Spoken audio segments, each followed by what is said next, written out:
నమస్కారం, welcome to I dream. ధర్మ మార్గం విత్ విజిత కార్యక్రమానికి స్వాగతం.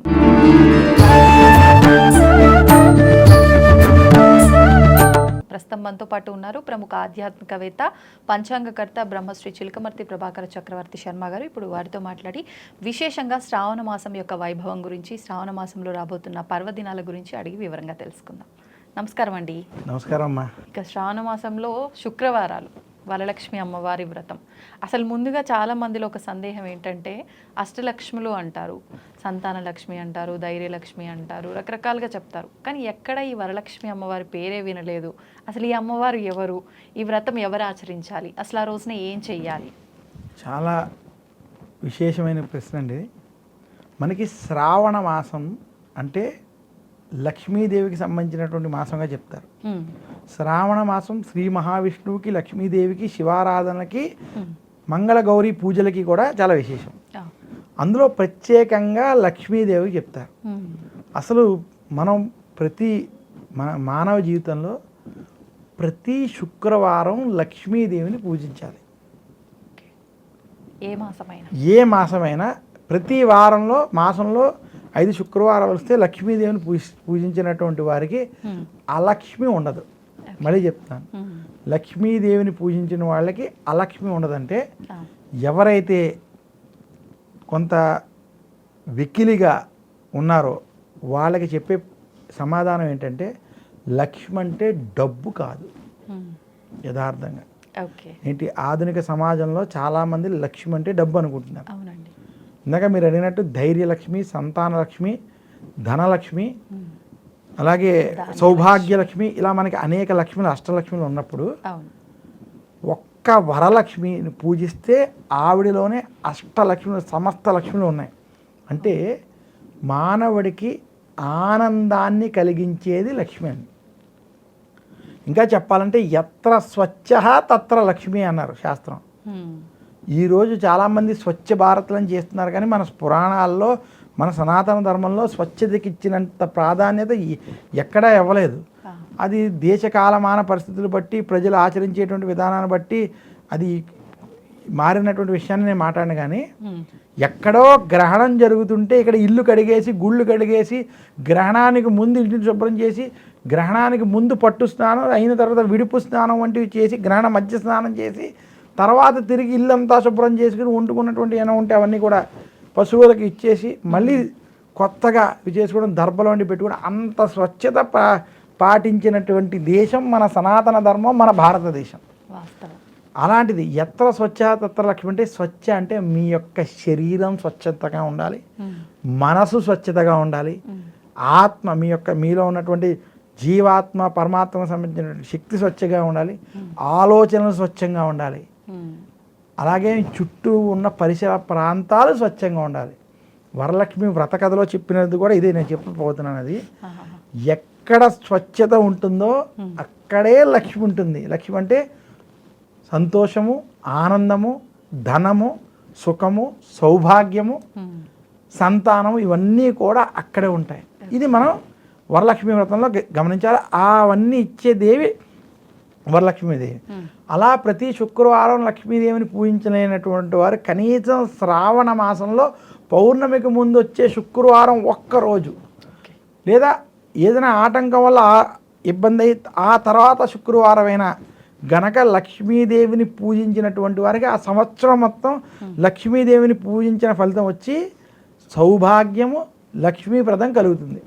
దీనికి మనకి ముఖ్యంగా స్కాంద పురాణంలో అసలు వరలక్ష్మి వ్రత వైభవం అని చెప్తారు. మనకి ఏ వ్రతమైనా ఏ పురాణం అనేది ముందు తెలుసుకోవాలి. ఆ వ్రతం గురించి ఈ పురాణం, ఆ ఋషులు ఆ యొక్క విషయం తెలుసుకుంటేనే ఆ లక్ష్మి యొక్క అనుగ్రహం కలుగుతుంది. అది వినడం చేతే మనకి ఆ లక్ష్మి కలుగుతుంది.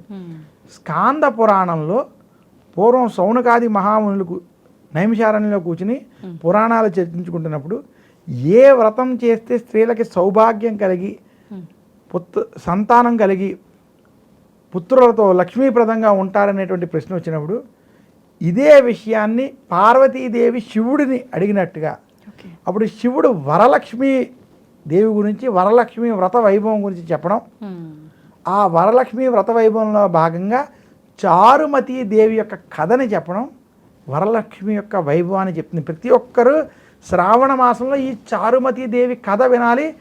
కథ వినడం కాకుండా అందులో ఉన్న మూల అర్థాన్ని పట్టుకోవాలి. అప్పుడు లక్ష్మీదేవి కరుణిస్తుంది. అసలు ఈ కథ ఏమిటి అంటే, పూర్వం ఒక ఊళ్ళో చారుమతి దేవి అనేటువంటి ఆమె ఉండేది. ఆ చారుమతి దేవి చాలా సుశీలమైనటువంటి స్త్రీ.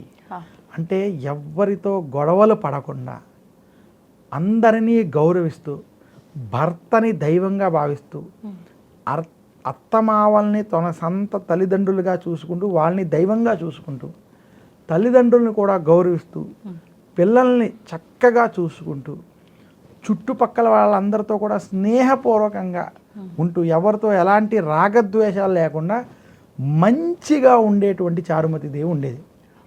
అలా ఉంటూ ఆమె లక్ష్మీదేవిని పూజిస్తూ ఉండడం చేత ఆమె యొక్క సుశీలత ఏదైతే ఉన్నదో అది దేవతల వరకు పాకడం జరిగింది.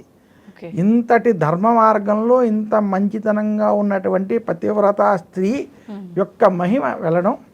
అప్పుడు శ్రావణ మాస సమయంలో లక్ష్మీదేవి బ్రహ్మ ముహూర్తంలో చారుమతీదేవికి కలలో కనిపించి, నేను వరాలిచ్చే వరలక్ష్మిని, శ్రావణ మాసం నాకు ప్రీతికరమైన మాసం, ఈ శుక్రవారాలు నాకు ప్రీతికరమైనది, ముఖ్యంగా శ్రావణ పౌర్ణమికి ముందు వచ్చే శుక్రవారం రోజు గనక వరలక్ష్మి వ్రతాన్ని నువ్వు చేసి ముత్తైదువులకు గనక నువ్వు తాంబూలాలు వంటివి ఇచ్చి ఈ వ్రతాన్ని చేస్తే నేను నిన్ను అనుగ్రహిస్తాను అని వరం ఇచ్చినట్టుగా ఆమెకి కలలో బ్రహ్మముహూర్తంలో కనపడడం. వెంటనే లేచి ఈ విషయాన్ని భర్తకి, అత్తమావలకి అందరికీ చెప్పి ఈ వ్రతం చేయాలనే సంకల్పం తీసుకుని తన ఇంటి వద్ద ఈ వ్రతానికి సంబంధించిన అన్నీ కూడా ఏర్పాటు చేసి, తాను తెలుసుకునే విషయాన్ని ఇంటి చుట్టుపక్కల వాళ్ళకి, బంధువులకి చెప్పి, అలాని ఊరంతా కూడా ఈ విషయాన్ని చెప్పి, ఆమె శ్రావణ శుక్రవారం, ముఖ్యంగా పౌర్ణమికి ముందు వచ్చిన శుక్రవారం అంగరంగ వైభవంగా వరలక్ష్మి వ్రతాన్ని చేసింది. అక్కడ ఆ వ్రతం చూడడానికి వచ్చిన వాళ్ళు, ఆ వ్రతంలో కూర్చున్న వారికి కూడా వారి ఇల్లంతా కూడా ధనధాన్యంతో, ఒళ్ళంతా బంగారంతో నిండిపోయింది. ఈ విషయం తెలుసుకుని ఊళ్ళో మిగతా వాళ్ళు కూడా వచ్చి అక్కడ తీర్థప్రసాదాలు తీసుకుని తాంబూలం తీసుకోగానే వారికి కూడా ధనధాన్యంతో వారు కూడా ఇల్లంతా కూడా వారి వచ్చినటువంటి బళ్ళు కూడా ధనంతో, ధాన్యంతో నిండిపోవడం జరిగింది. అలా ఈ వరలక్ష్మి వ్రతాన్ని చేయడం వల్ల లక్ష్మీదేవి యొక్క కటాక్షం కలిగిందని ఈ యొక్క వ్రత కథని స్కాంద పురాణంలో శివుడు అమ్మవారికి చెప్పినట్టుగా మనకి తెలియజేశారు. కానీ యథార్థంగా ఈ వ్రతంలో మనం పట్టుకోవాల్సినటువంటి విషయం ఏంటంటే, మనం చారుమతీ దేవిలాగా చాలా పవిత్రంగా ఉండాలి. పవిత్రంగా అంటే భర్తతో దైవంగా భావించడం, పిల్లల్ని జాగ్రత్తగా చూసుకోవడం, బాధ్యతగా మనం వ్యవహరించడం, అత్తమామల్ని చూసుకోవడం, తల్లిదండ్రులతో మంచిగా ఉండడం, అదే బంధువులతో మంచిగా ఉండడం, చుట్టుపక్కల వాళ్ళతో మనం మంచిగా ఉండడం, అలాంటి సద్గుణాలతో ఉన్నటువంటి వారి మీద దైవానుగ్రహం ఉంటుందని ఈ కథ చెప్తుంది. మొదటిది.